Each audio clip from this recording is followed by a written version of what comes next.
They found it beneath the ancient hospital floorboards, a discovery that shatters nearly 2 millennia of medical history. Not a forgotten scroll, not a hidden fresco, but the chemical residue of deliberate, sophisticated infection control. You are about to uncover how ancient Roman physicians, long dismissed as primitive by modern medical historians, actually possessed a nuanced understanding of antiseptics, transforming their surgical successes from mere luck into calculated medical science. This insight, unearthed by modern archaeology, compels us to fundamentally revise our perception of medicine in the Roman Empire. For centuries, our understanding of ancient Roman medicine has been shaped by a rather simplistic narrative. We've been taught that Roman doctors were practical, yes, but often brutal.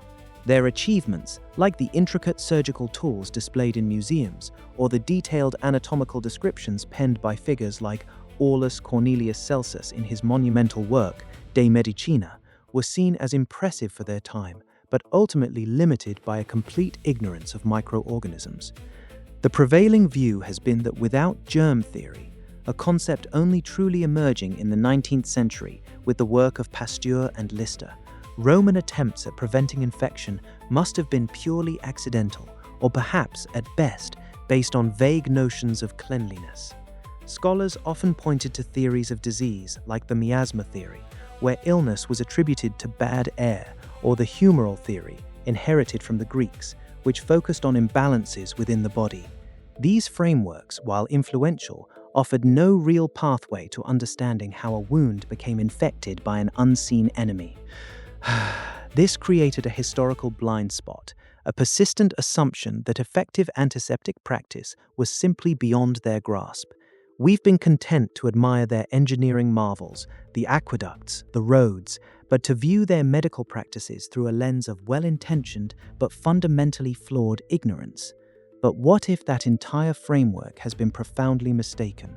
What if a critical piece of the puzzle, literally buried for 2,000 years, utterly rewrites that narrative? The groundbreaking work at the Valetudinarium, the military hospital in modern-day Vindenissa, Switzerland, and later, similar findings from the sprawling medical complex on Tiber Island in Rome, provided the first seismic shock. Archaeologists meticulously analyzing residues scraped from ancient tile and plaster floors, particularly in areas designated for surgery and patient recovery, discovered something astonishing. They found consistent, measurable traces of compounds derived from pine resin, birch tar, and specific tannins, all substances with documented antiseptic and anti-chromialphenol properties.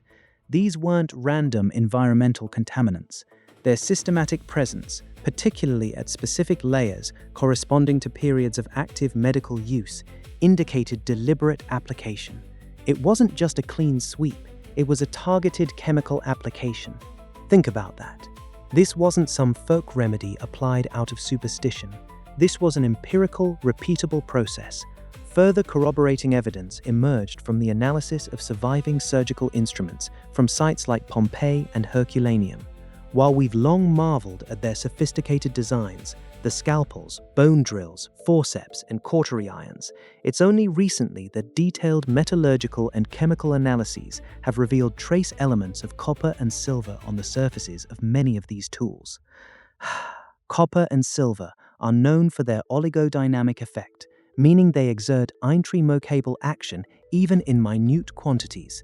This wasn't incidental. These weren't decorative elements. This implies a conscious choice of materials, a practical understanding that certain metals inhibited infection. And then there's the textual evidence, long overlooked through our modern biased lens. Pedanius Dioscorides' encyclopedic work, De Materia Medica, written in the 1st century CE, details hundreds of plants and their medicinal uses, many of which we now recognize as possessing potent antiseptic qualities. He describes preparations of myrrh, frankincense, vinegar, wine, and various herbal infusions for cleaning wounds and preventing putrefaction. Why did we assume these were merely symbolic or ineffective? Because we were waiting for someone to invent the microscope. The Romans understood the effect of these substances, even if they didn't understand the microscopic cause of infection. This wasn't a world without germ theory. It was a world with a highly developed empirical antiseptic practice. This revelation isn't just a minor footnote. It fundamentally reconfigures the entire timeline of medical progress.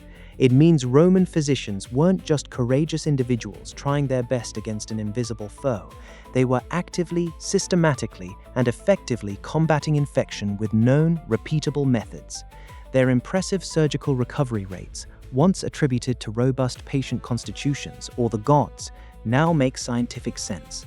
When a Roman surgeon performed a complex amputation or removed a foreign object from a soldier's wound, they weren't just skilled with a scalpel, they were likely sterilizing the wound, the instruments, and even the surgical environment with compounds whose efficacy we can now scientifically verify. This moves them from the realm of pre-scientific to proto-scientific, observing, experimenting, and applying principles that worked, even if the underlying mechanism remained a mystery to them. It forces us to reconsider the very idea of progress.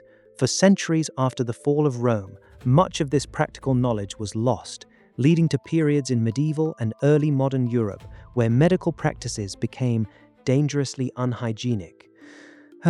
Surgeries were often performed with dirty instruments, in unsanitary conditions, leading to astronomically high rates of post-operative infection.